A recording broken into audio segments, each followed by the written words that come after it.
It was Christmas Eve in the village, and for once, a soft, steady snow had blanketed the countryside in pure white. Down a winding road, nestled among icy hedges, sat a cottage glowing with golden light.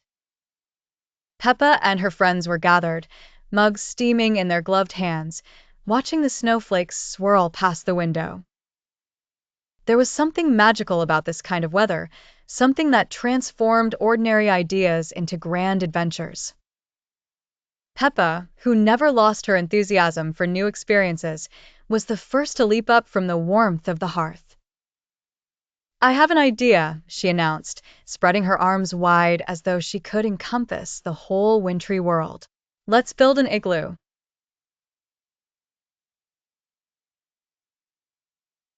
Peppa nodded, fastening her scarf. "Big enough for us all. Big enough for a Christmas celebration." The others, Danny, Rebecca, Pedro, and Emily, were quick to volunteer, rummaging for boots, hats, and mittens.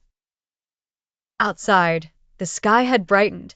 It was that peculiar light you only get when snow covers everything and sound seems muffled and close. Their boots crunched patterns into the sugar-frosted lawn. The air was cold and sharp, pinching their cheeks as they trotted into the garden. Here the snow was thick, clean, and inviting. Peppa knelt down and scooped up a double handful. "The trick is to make blocks," she explained with mock gravity, as though she'd been constructing Arctic refuges all her life. Rebecca, ever resourceful, ran and fetched a set of plastic containers from the kitchen.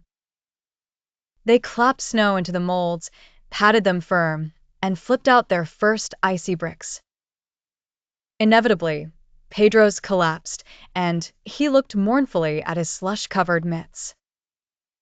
"Don't worry, Pedro," said Danny.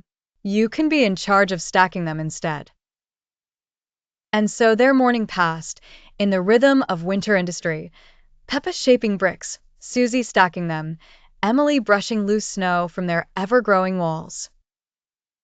Danny surveyed the circle, measuring with outstretched arms, ensuring their entrance was just wide enough. As the wall rose higher, so did their sense of accomplishment. Passers-by might have thought it strange, grown adults out in the cold with childish zeal, but within the camaraderie of friends, age hardly felt relevant. Here, laughter was the only measure of time, their work punctuated by jokes and stories of holidays past. By midday, the igloo's curved arch was complete. It wasn't perfect. The walls sloped a little, and the entrance listed like a grin, but to its builders, it was a palace. Inside, the light was gentle and blue, filtered through packed snow. They stood back, admiring their handiwork. "All it needs now is a bit of Christmas cheer," said Peppa, hands on hips.